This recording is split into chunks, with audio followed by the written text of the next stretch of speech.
அனைவருக்கும் வணக்கம். நம்ம டெய்லியும் ப்ரிலிம்ஸ் அண்ட் மெயின்ஸ் பாயிண்ட் ஆஃப்ல கரண்ட் அஃபேர்ஸ் ஆர்டிகல்ஸ் பார்க்குறோம். இன்னைக்கு என்ன ஆர்டிகல்ஸ் இருக்கு அப்படிங்கிறத பார்ப்போம். ஸோ இந்தியாவில் 5 ஆண்டுகளில் மஞ்சள் உற்பத்தி இரட்டிப்பாகும் அப்படின்னு சொல்லி கொடுத்துருக்காங்க இல்லையா? ஸோ அடுத்த 5 ஆண்டுகளில் இந்தியாவுடைய இந்த மஞ்சள் உற்பத்தி அப்படிங்கிறத 20 லட்சம் டன்னாக உயர்த்தணும் அப்படின்னு சொல்லி மத்திய அரசாங்கம் ஒரு இலக்கு நிர்ணயித்திருக்காங்க. சரிங்களா? எதன் பின்னணியில் அப்படின்னு பார்த்தோம்னா புதிதாக ஒரு வாரியம் அப்படிங்கிறது உருவாக்கப்பட்டிருக்கு. என்ன வாரியம் அப்படின்னு பார்த்தோம்னா மஞ்சள் உற்பத்தியை மேம்படுத்துவதற்காக மஞ்சள் வாரியம், தேசிய மஞ்சள் வாரியம் அப்படிங்கிறது உருவாக்கப்பட்டிருக்கு. டர்மரிக் போர்ட் ஆஃப் இந்தியா அப்படிங்கிறது எங்க அப்படின்னு பார்த்தோம்னா நிசாமாபாத் அப்படிங்கிற பகுதியை தலைமையிடமாக கொண்டு இந்த மஞ்சள் வாரியம் அப்படிங்கிறது உருவாக்கப்பட்டிருக்கு. நிசாமாபாத் எங்க இருக்கு அப்படின்னு பார்த்தா தெலுங்கானால இருக்கு. சரிங்களா? ஸோ இந்த தெலுங்கானா ஏன் தெலுங்கானா அப்படின்ற காரணங்களை நம்ம பின்னாடி பார்ப்போம். சரிங்களா? அடுத்ததா இதனுடைய தலைவராக முதல் தலைவராக யாரை நியமிச்சிருக்காங்க அப்படின்னு பார்த்தோம்னா பல்லே கங்கா ரெட்டி அப்படிங்கிறவரை நியமிச்சிருக்காங்க. ஸோ தெலுங்கானா மாநிலம் பார்த்தோம்னா இந்தியாவுடைய இந்த மஞ்சள் உற்பத்தியில மிக முக்கியமான பங்கு வகிக்கக்கூடிய ஒரு மாநிலம். அதனாலதான் அங்க வந்து உருவாக்கி இருக்காங்க. சரிங்களா? அதே மாதிரி இந்தியாவில் இருக்கக்கூடிய புகழ்பெற்ற மஞ்சள் வெரைட்டி அப்படின்னு பார்த்தோம்னா வகை அப்படின்னு பார்த்தோம்னா லக்கட்டோங் மஞ்சள் அப்படின்னு சொல்லுவாங்க. இது எங்க இருக்கு அப்படின்னு பார்த்தோம்னா மேகாலய மாநிலத்துல வந்து இருக்கு. சரிங்களா?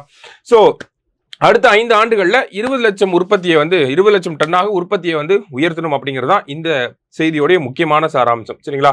சோ இதற்கு பிரதமர் மோடி அவர்கள் வந்து பாராட்டி இருக்கிறார்.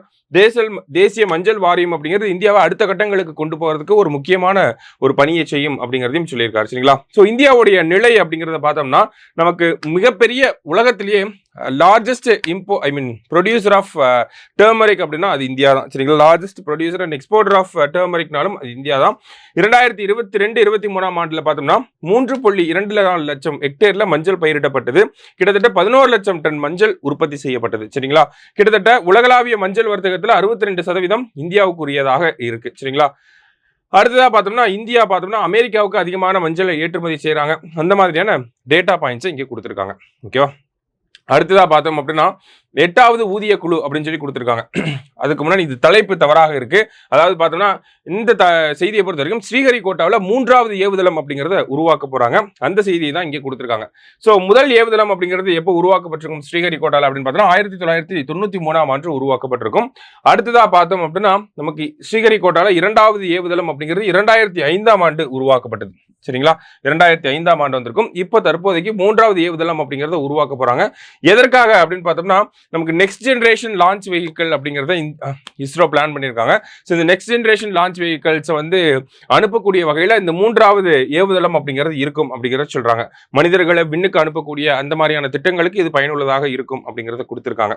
வேற என்ன அப்படின்னு பார்த்தோம்னா இஸ்ரோ தற்போது பார்த்தோம்னா இந்த லோ எர்த் ஆர்பிட்ல 8000 டன் எடையுடைய செயற்கைக்கோள்களை நிலைநிறுத்தக்கூடிய அளவில் கெப்பாசிட்டி வச்சிருக்காங்க. இதை 30,000 டன் எடையாக 30,000 டன் அளவுக்கு கொண்டு போகக்கூடிய அந்த கெப்பாசிட்டியை பில்ட் பண்ண போறாங்க. சரியா? அடுத்ததா பார்த்தோம்னா அரசு ஊழியர்களின் 8வது ஊதிய குழு அப்படின்னு சொல்லியிருக்காங்க. ஸோ 7th பே கமிஷன் அப்படிங்கிறது 2014 ஆண்டு இந்த கமிட்டி போடப்பட்டிருக்கும். 2016 ஆண்டுலேருந்து 26 ஆண்டு வரைக்கும் அந்த கமிஷனோட ரெக்கமெண்டேஷன்ஸ் அப்படிங்கிறது ஒர்க்கிங்ல இருக்கும். சரிங்களா? ஸோ ஜஸ்டிஸ் மாத்தூர் அப்படிங்கிற ஒரு தலைமையில் தான் இந்த 7வது பே கமிஷன் அப்படிங்கிறது இருந்துச்சு, ஊதிய குழு அப்படிங்கிறது இருந்துச்சு. இப்போ 8வது ஊதிய குழுவுக்கு மத்திய அமைச்சரவை வந்து ஒப்புதல் தெரிவிச்சிருக்காங்க. இந்த 8வது ஊதிய குழு பொறுத்த வரைக்கும் பார்த்தோம்னா ஒரு தலைவர் 2 உறுப்பினர்கள் வந்து இருப்பாங்க அப்படிங்கிற செய்தியை நேற்று மத்திய அரசாங்கம் நமக்கு சொல்லியிருக்காங்க. சரியா? ஸோ அந்த செய்தியை தான் இந்த இடத்துல நம்ம பார்க்குறோம். எதற்காக இந்த ஊதிய குழுக்கள் போடுறாங்க, பே கமிஷன் எதுக்கு அப்படின்னு பார்த்தோம்னா நமக்கு எக்கனாமியோட இன்ஃப்ளேஷன் ட்ரெண்டு அதுக்கேற்ற மாதிரி அரசு ஊழியர்கள் ஓய்வு ஊதியம் வாங்கக்கூடியவங்களுடைய அந்த வருமானத்தை வந்து இன்க்ரீஸ் பண்றதுக்காக தான் இந்த ஒரு அந்த எக்கனாமிக் ஏற்ற மாதிரி உங்களோட சம்பளமும் இருக்கணும் அப்படிங்கிற ஒரு காரணத்துக்காக தான் இந்த ஊதிய குழுக்கள் வந்து நியமிக்கப்படுது. அந்த ஒரு செய்தியை தான் இங்கே பார்த்துருக்கோம். சரிங்களா? ஸோ இன்னைக்கு 3 முக்கியமான விஷயங்களை பார்த்துருக்கோம். நன்றி.